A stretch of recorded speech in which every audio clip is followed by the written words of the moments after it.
주님 내 곁에 계셔 자비로 날 감싸주시네. 주님 앞에 이 몸을 맡길 때 힘주시네. 위로함 주네. 어린 나를 품에 안으시사 항상 평안함 주시도다.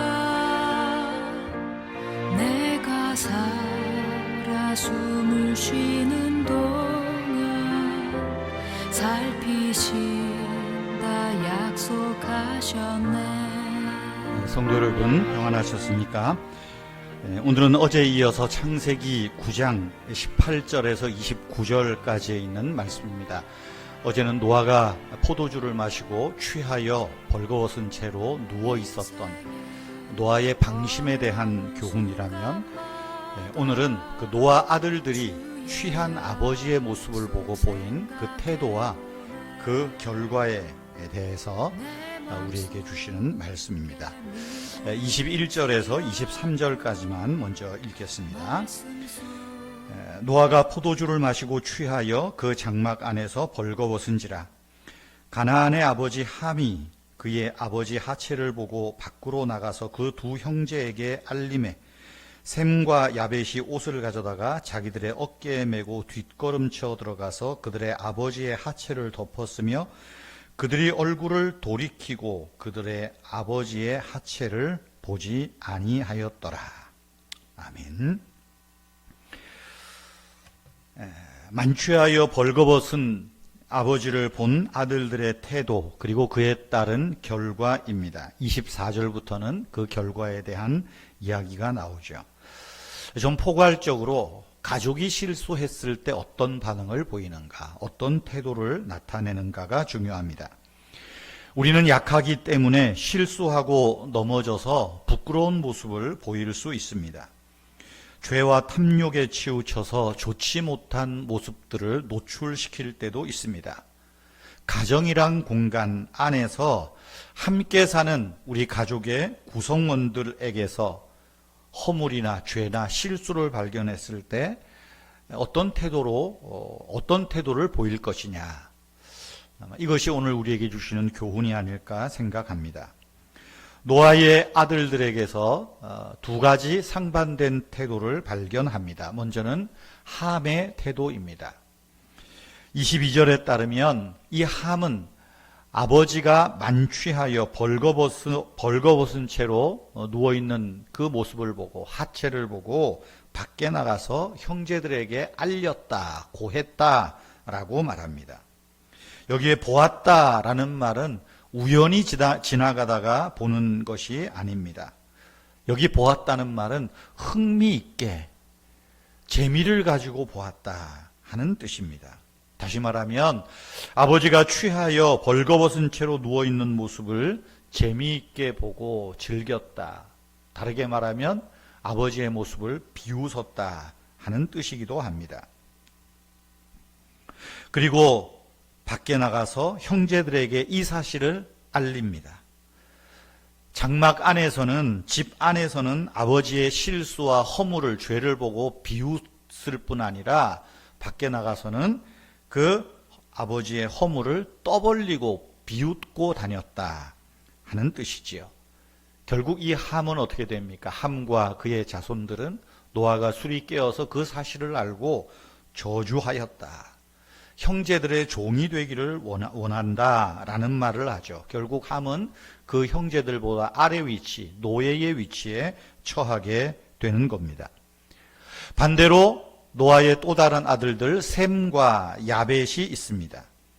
이 셈과 야벳은 함과는 다른 태도를 나타냅니다. 23절에 보면 셈과 야벳이 함의 이야기를 듣고 옷을 취하여 자기들의 어깨에 메고 뒷걸음쳐 들어가서 아버지의 하체를 덮었다, 그렇게 말합니다. 여기 메었다, 옷을 어깨에 메었다, 그리고 그 옷을 아버지 하체에 덮었다라는 말을 주목해야 됩니다. 아버지의 죄와 허물에도 불구하고 셈과 야벳은 아버지를 어깨에 메었다. 약한 아버지, 실수투성이인 아버지, 허물 많은 아버지를 어깨에 메었다는 뜻과도 같습니다. 섬기는 태도입니다. 덮었다는 말은 무엇입니까? 그 취한 아버지의 부끄러운 모습을 덮어주었다. 사랑의 태도를 나타냈다는 것입니다.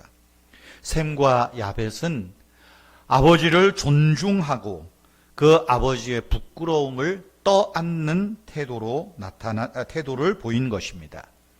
이런 셈과 함에 대하여서 아버지는 어떻게 합니까? 너희가 창대하게 되겠다. 함과 가나안을 너희가 부리는 사람이 되겠다. 그렇게 말씀하지요. 성도 여러분, 이 말씀은 오늘 우리의 가정뿐 아니라 영적인 가족이라고 말하는 교회 공동체 안에서도 같은 맥락의 말씀입니다. 가정뿐 아니라 영적 가정과 같은 교회 안에서도 서로의 허물과 잘못을 볼 때 들추어내고 까발리는 것이 아니라 오히려 그 허물과 실수를 덮어주고 싸매주고 다시 일어날 수 있도록 도와주는 섬김의 자세가 필요한 것입니다. 실수와 허물, 죄를 덮어주는 사랑이 필요한 것입니다. 오히려 섬김으로 약함을 이겨낼 수 있도록 돕는 마음이 필요합니다. 부모님도 자식도 남편도 아내도 형제도 자매도 성도들도 직분자도 잘못할 수 있습니다. 허물이 드러날 수 있습니다. 약하기 때문입니다. 그런데 그런 약함이 드러날 때 보고 비웃고 노닥거리고 뒷담화하는 것이 아니라 오히려 그 약함이 드러날 때 덮어줄 용기, 그 약함을 어깨에 매는, 내 어깨에 매는 섬김의 자세가 필요하다는 사실이죠. 베드로 사도는 베드로전서에서 말합니다. 사랑은 허다한 허물을 덮느니라. 사랑은 허다한 허물을 덮느니라. 우리의 가족들, 영적 가족 안에서 허물이 발견되고 실수가 발견될 때 사랑으로 그런 허물을 덮는 용기, 그 허물을 덮는 귀한 섬김들이 우리에게 필요한 시점입니다. 기도하겠습니다. 주 하나님, 형제 자매의 허물을 덮을 사랑과 관용의 마음을 갖게 해 주시옵소서. 우리나라와 민족을 불쌍히 여겨 주셔서 미래를 향하여 바른 방향으로 나아가도록 주여 은혜를 베풀어 주시옵소서. 이 나라와 민족을 불쌍히 여기시고 앞장서서 나라의 또 미래를 설계하고 이끌어가는 모든 정치 집단들 관료들에게 겸손함과 지혜로운 마음을 주시옵소서. 오늘 6월 6일 현충일입니다. 참 국가의 독립과 국가의 자유를 위하여 헌신하고 희생한 많은 분들의 수고가 헛되지 않도록 아버지 하나님 이 나라를 지켜주시고 우리나라를 복내려 주시옵소서.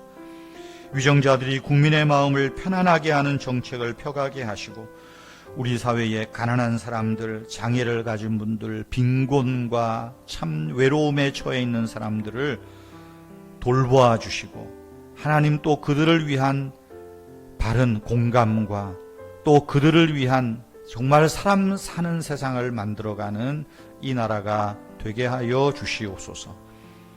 오늘도 우리와 함께 하시는 주님을 찬양합니다. 우리를 시험에 들게 하지 마시고 다만 악에서 구하여 주시옵소서.